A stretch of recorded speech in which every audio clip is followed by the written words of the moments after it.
Selamat malam. Hari ini kita akan membahas tentang effective communication in hospitality industry, ya, especially-nya di hotel. Jadi apa saja sih kira-kira yang akan kita bahas? Nah, kita mulai ya. Jadi apa role dari komunikasi di dalam industri hotel ya? Di industri hotel, hospitality, terutama komunikasi antara tamu dengan pekerjanya, dengan front office atau dengan F&B, gimana kita cara menangkap message dari para tamu, gimana cara memberikan informasi yang baik kepada tamu. Kita akan bahas di sini ya. Jadi keterampilan komunikasi yang baik itu memainkan peranan yang sangat penting ya, di dalam semua bisnis, lepas dari jenis bisnis apapun gitu ya. Nah, terutama untuk hotel saat ini bahwa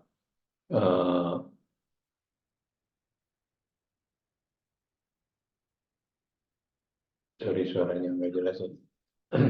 Jadi terutama dalam industri hotel kadang-kadang cara kita mau berkomunikasi misalnya dengan teman sejawat gitu ya, apalagi dengan kondisi bisnis yang lagi hektik gitu ya. Kita bayangkan misalnya kayak di kitchen antar tim gitu, yang satu sedang prepare, yang satu sedang mungkin memasak. Nah, komunikasi mereka kan kadang-kadang di tengah suara wok yang panas, kompor yang panas, kondisinya juga suasana di kitchen kan, sebagian kitchen yang bagus ada pendinginnya, tapi secara umum cukup panas karena banyak banyak energi api di situ. Jadi kadang-kadang suasana panas masih terasa kental ya di beberapa kitchen. Nah, mungkin kondisi-kondisi tertentu menyebabkan juga perbedaan ya dari komunikasi yang orang sedang kondisi capek, kondisi uh, fokus, serius, mungkin komunikasi yang dimaksudkan tidak secara terdeliver secara baik. Nah, disinilah kita akan membahas gimana sih di dalam komunikasi itu supaya efektif, tidak terjadi distract communication yang ujung-ujungnya jadi tamu komplain gitu ya, atau informasinya tidak terdeliver dengan baik, menjadi salah mengambil actionnya, salah mengambil apa namanya, terutama order ya kalau di F&B ya. Jadi kayak misalnya order taker lah gitu, bagaimana cara mendengarkan komunikasi tamu, order seperti apa, kapan dia harus mengulang ordernya. Mungkin diawali dengan mengucapkan good evening, good afternoon, this is misalnya restorannya apa, dengan siapa, terus baiknya menyebutkan nama tamunya, karena kan di monitor rata-rata sudah nongol ya di monitor telepon nama tamunya.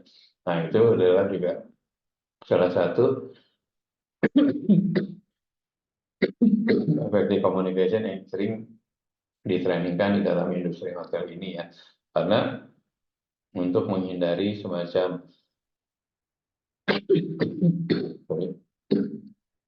menghindari semacam komunikasi yang tidak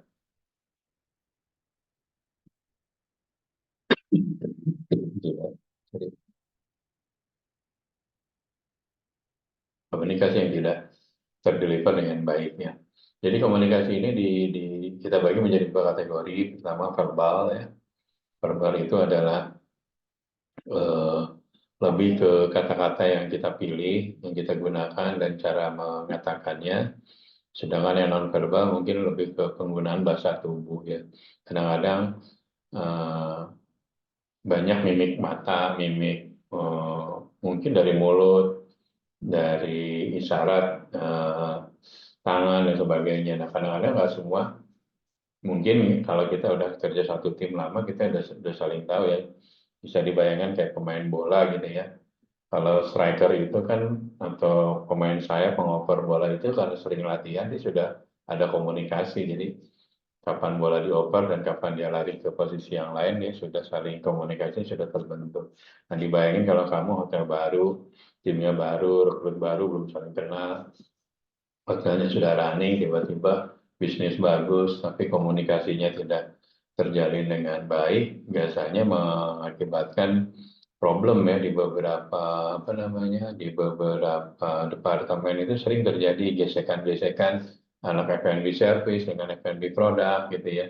Mungkin F&B produk merasa dia kerja capek, dia panas, tapi yang mendapatkan pujian atau mohon maaf mendapatkan tipnya anak F&B service, sehingga kadang-kadang itu juga hal yang gitu bisa membuat komunikasi menjadi tidak apa namanya baik gitu ya. Nah, yang selanjutnya adalah dalam berkomunikasi itu kita harus memastikan juga bahwa dengan siapa lawan kita bicara ya. Ada beberapa yang terbiasa mungkin budaya kita, budaya timur dulu diajarkan orang tua tidak menatap mata, tapi bagi orang Western atau yang orang bukan orang timur gitu ya malah menatap mata itu menjadi satu keharusan untuk menunjukkan respect dan fokus pada yang dibahas gitu ya. Bagi orang tertentu melihat mata merupakan tidak sopan gitu ya budaya tertentu ya.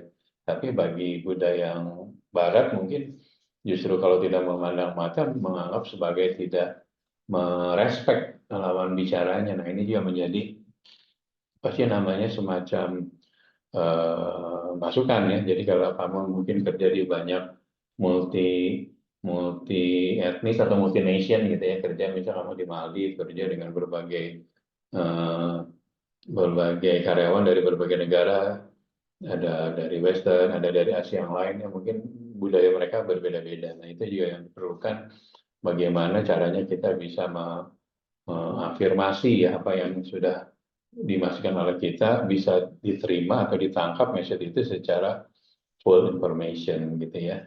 Nah kadang-kadang juga untuk yang terutama untuk F&B service ya, ini kita harus benar-benar apa ya mendengarkan kira-kira kan ada beberapa tamu yang sangat sensitif terhadap makanan, misalnya dia alergi dengan kacang, alergi dengan apa namanya sayur dan sebagainya. Nah ini kalau komunikasinya nggak benar, yang tadinya dia minta jangan ditambahin kacang, malah jadi keluarnya dengan kacang dan sebagainya itu menjadi kamu menjadi komplain. Nah kalau udah komplain kan jadi kemana-mana ya. Kitanya juga menjadi mungkin jadi eskalasi nanti jadi manajernya harus turun, malah sampai ke GM kalau memang komplainnya terlalu melebar kemana-mana ya. Nah, kita akan berbicara gimana sih kenapa komunikasi itu yang efektif sangat penting ya, terutama ini saya ceritanya berita di restoran ya. Karena kita pertama untuk menemukan yang pertama engagement antara yang pertama dari karyawan ke pelanggan. Gimana cara kita juga bisa mempromosikan kita punya produk, kanal komunikasi kita baik. Jadi yang tadinya tamu tidak niat mau coba produk-produk kita yang lain malah bisa apa namanya menjadi ingin mencoba gitu. Nah itu kan karena kemampuan komunikasi yang baik.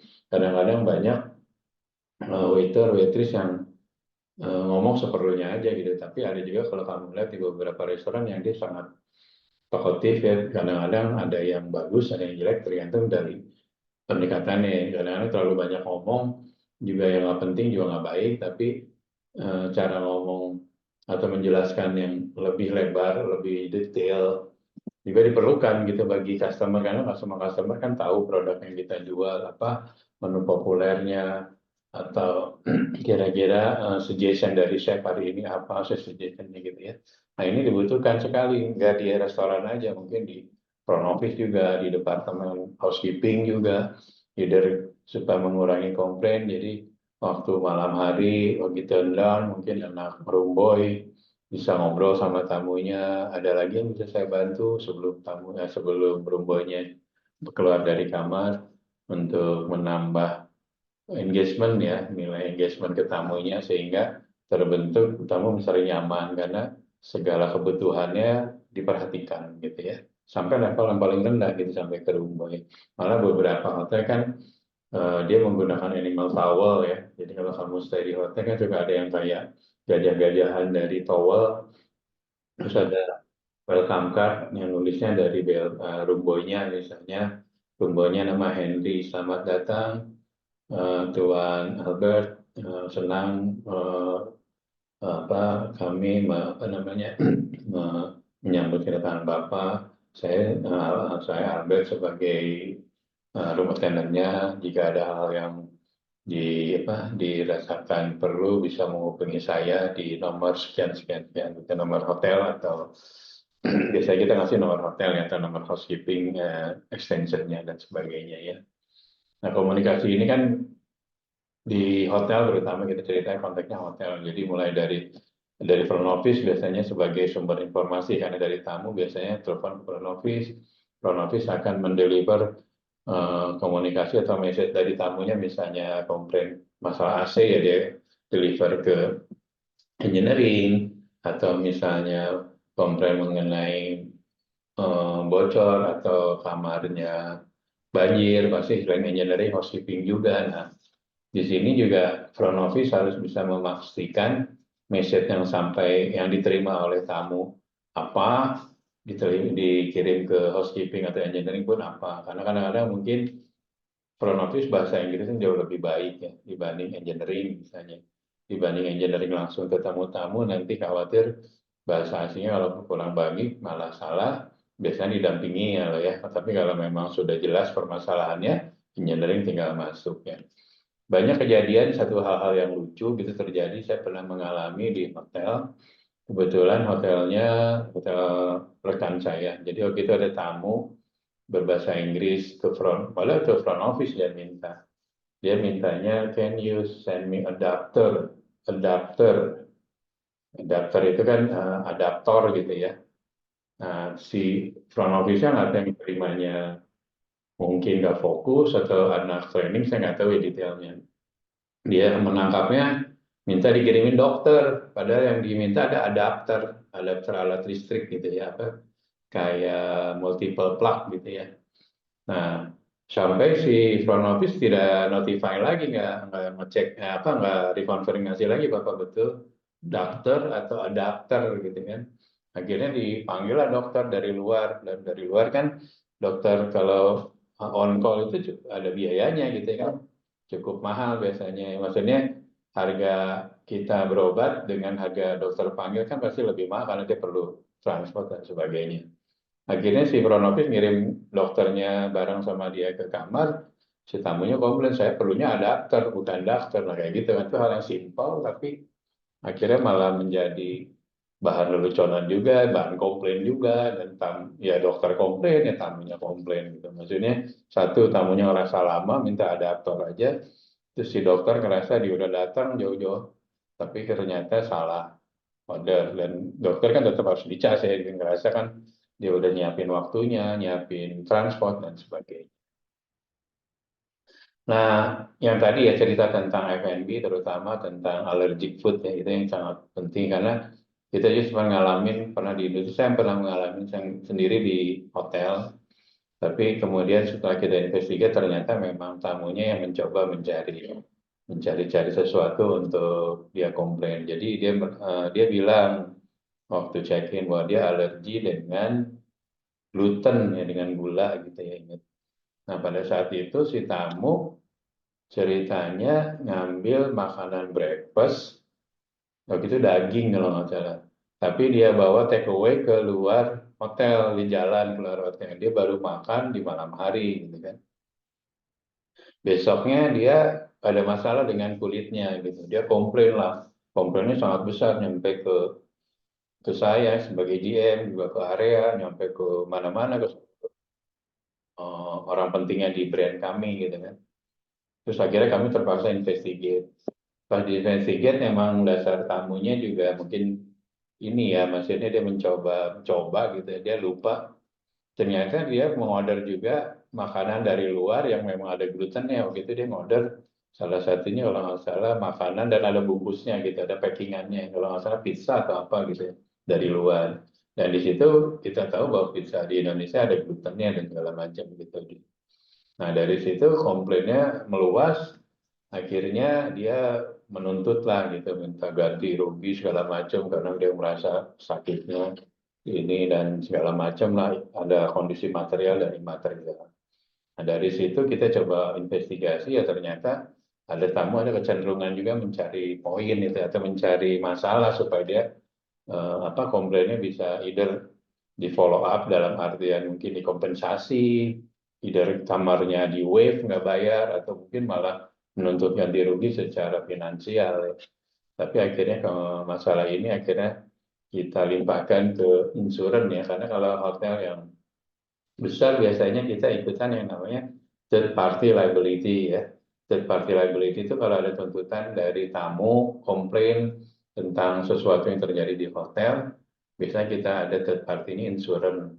Nah, insurance itu juga investigasi lagi, ternyata dari insurance ketahuan bahwa memang kesalahannya purely bukan dari hotel, tapi memang tamunya mencoba. Ini akhirnya malah tamunya nggak diganti sama sekali. Gitu. Itu salah satu contoh ya, sehingga menyebabkan komplain itu menjadi gara-gara komunikasi yang nggak efektif menjadi problem yang sangat besar ya, dan melibatkan banyak pihak dan memakan waktu, memakan energi lah segala macam ya.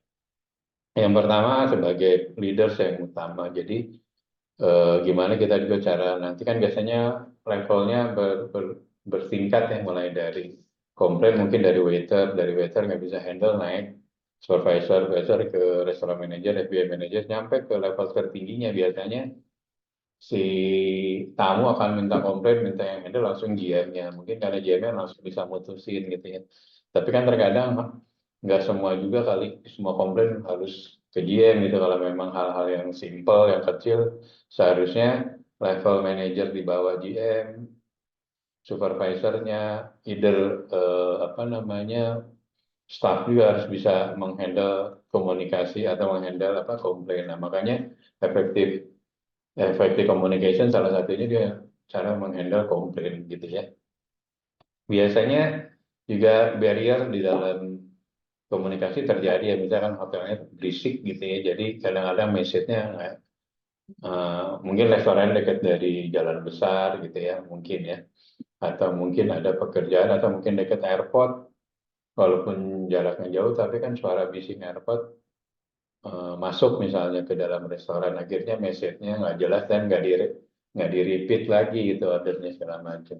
Terus perbedaan bahasa seperti tadi ya, jadi karena tamu orang asing, terus kebanyakan waiter-waiter kita belum self confident, terus bahasanya juga kurang mumpuni sehingga terjadi different language ini menyebabkan message-nya nggak sempurna terdeliver gitu. Itu salah satu komunikasi yang terjadi. Dan yang terakhir demanding customer seperti saya ceritakan tadi, kalau beberapa customer juga kadang-kadang ngerasa bahwa hotel selalu servisnya bahwa tamu adalah raja, yang nggak selalu juga ya, kalau memang kita lihat case by case juga, karena ada juga sebagian tamu yang memang ya nggak banyak tapi yang memang berniat untuk mencari kesempatan gitu ya.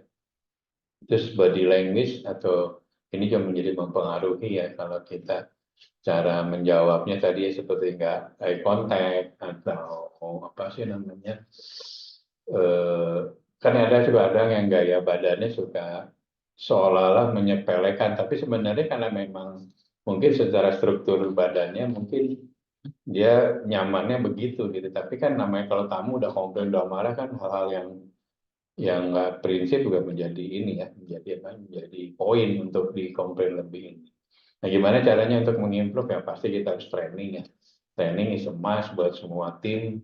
Gimana caranya semua tim kita, karyawan kita harus selalu siap berkomunikasi secara efektif dengan tamu, handle komplain juga cukup proper sehingga menghindari komplain yang berkelanjutan ya. Jadi bisa diselesaikan pada saat operationnya masih berjalan gitu ya.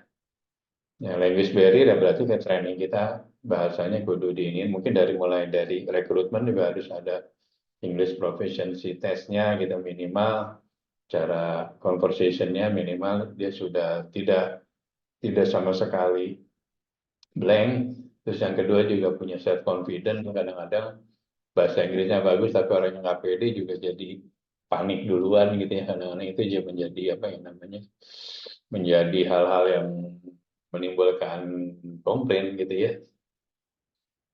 Nah, ini skill yang ini ya itu tadi, jadi banyak beberapa hotel malah mengundang beberapa pembicara dari luar ya untuk membuat gimana sih cara membuat excellent communication, gimana cara handling komplain yang baik gitu ya. Ya itu diperlukan dan kita harus terus direview ya karena kita perusahaan jasa di mana kita semuanya mengandalkan dari pelayanan gitu. Kalau kita komunikasinya nggak bagus, produknya bagus akan menjadi jelek gitu karena ngedeliver message-nya nggak sampai gitu ya. Makanannya enak tapi cara menyampaikannya atau cara apa ya, upsell-nya juga kurang bisa akhirnya atau problem solving yang nggak ada komplain problem solving yang nggak benar akhirnya menjadi ini berkelanjutan ya. Nah, yang pasti kita harus memastikan ya kita harus mengetahui apa sih kepentingan apa yang diinginkan saat ini customer apa kita harus mendengarkan dulu ya. Kita gimana cara kita harus secara aktif mendengarkan. Yang pasti kita harus menunjukkan empati ya kalau yang ada namanya komplain ya. Terus menjawabnya juga harus clear, nggak muter-muter gitu ya. Kadang-kadang kita eh, untuk menghindari atau tidak mengakui salah kita bahasanya muter malah tamu makin komplain gitu. Dan yang terakhir harus pastikan solusinya apa itu yang penting gitu. Kadang-kadang banyak staf kita kan karena dia nggak berani buat keputusan, akhirnya si tamu komplain nggak ada solusi malah makin eskalasinya makin marah. Jadi dulu tuh ada waktu saya kerja di satu grup besar kayak namanya Four Seasons gitu ya di Four Seasons di Bali karena memang harga kamarnya mahal gitu ya. Jadi mulai dari level supervisor ke atas itu dia punya wewenang untuk melakukan rebate mau gitu kalau ada tamu komplain yang komplainnya sudah. Tapi udah ada ininya ya, ada case-case-nya dan kita ada role play-nya, ada studi kasusnya. Jadi kalau komplainnya gini, nilai dianya berapa, kita bisa waive atau kita bisa nge-rebate sampai angka tertentu. Dulu ada satu restoran manajer dia bisa nge-rebate sampai angka di atas 5 juta lagi. Mungkin di hotel biasa mungkin nggak mungkin gitu terjadi, tapi kalau di hotel-hotel yang premium mau nggak mau itu harus dilakukan gitu karena kan marketnya sudah premium, dia juga stay-nya sudah harganya mahal dan mungkin dia long stay. Jadi jangan gara-gara hanya nge-rebate 5 juta hilang revenue 100 juta 200 juta gitu ya. Jadi gitu ya. Selanjutnya ini contoh-contoh dari konflik yang terjadi mungkin nanti bisa dibaca ya biasanya ya customer nggak happy dengan servis yang pasti ya servis kitanya yang kurang baik terus sorry juga body odor juga ya mempengaruhi kalau ini misalnya jangan sampai staff kita juga ada body odor waktu ketemu tamu karena capek anak waiter naik angkat-angkat barang dia harus ngirim ke tamu ke kamar bayangin aja kalau kamu mau makan waiternya mohon maaf agak body odor kamu pasti hilang seleranya gitu ya kayak gitu gitu ya. Terus ada juga ya, misalnya antar tamu konflik, nah gimana kamu biasanya ribut hal-hal yang kecil ya, misalnya dari lift, apa nggak sengaja misalnya bergesekan atau eh, kamar lain berisik, nah kamu kan sebagai tamu yang lain komplain, nah kamu sebagai hotelier gimana caranya harus dua-duanya dapat gitu ya si tamu yang menggunakan musik tinggi juga bisa nurunin supaya nggak komplain kan. Tapi kan kadang-kadang belum ada yang tamunya kalau kita kerja di resort gitu ya. Mohon maaf tamunya lagi mabuk gitu ya. Nah untuk menghandle kan juga perlu effort ya. Jadi kadang-kadang apa ya effortnya lumayan harus kitanya juga harus yakin juga harus meyakinkan dalam artian kita berani dalam artian beraninya yang sopan gitu ya, tidak menantang dan apa karena kitanya benar gitu bahwa kita mengingatkan bahwa tidak boleh gitu mengganggu tamu yang lain gitu ya. Konflik juga bisa terjadi antara karyawan juga. Nah, gimana kita meminimasi konflik jangan sampai nanti anak happy ribut produk sama happy service nggak nggak kompak akhirnya malah jadi satu hotel satu tim bukannya sama-sama kerja excellent malah saling meniadakan gitu akhirnya malah menimbulkan komplain gitu ya. Nah, ini 5 esensial elemen ya, yang biasanya di cross culture karena beda multi etnis dan sebagainya. Itu dari bahasa, terus etika juga etiket ya. Terus non-verbal communication, ada beberapa suku bangsa yang nunjuk, mungkin kalau orang Jawa nunjuk pakai kaki itu nggak sopan ya, tapi mungkin ada beberapa daerah atau bangsa yang dia nunjuk pakai kaki. Nah, itu yang menyebabkan menjadi komunikasi juga tidak baik akhirnya menimbulkan konflik tapi mungkin itu karena beda kultur gitu ya juga beda value, kepercayaan, agama. Nah, itu menyebabkan terjadinya juga apa namanya tidak yang harmonis ya komunikasi antara terutama antar karyawan ya. Biasanya kalau di hotel besar yang banyak apa namanya banyak karyawan multi, misalnya kayak di Maldives atau di negara-negara luar atau di kapal atau di cruise gitu ya. Biasanya kita akan. Nah, clear information atau komunikasi juga terjadi di dalam kamar, gimana dalam prosedur kita, informasi check-in, check-out prosedurnya, terus manual TV, kan TV sekarang mungkin banyaknya yang menggunakan Google TV, nggak semua orang bisa.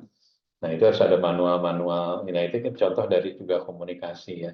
Terus yang lainnya ada feedback form atau questionnaire dari tamu juga yang suka disimpan, kalau masih yang manual disimpan di kamar atau yang di email, by email automatically dan sebagainya ya. Nah, yang pasti kita dalam industri hospital itu teamwork is everything ya. Jadi gimana caranya kita bisa deliver service yang terbaik itu ya harus dengan teamwork ya. Poin-poinnya seperti ini mungkin nanti bisa dibaca ya. Ini contoh efektif marketing dan promotion secara umum di industri hotel ya.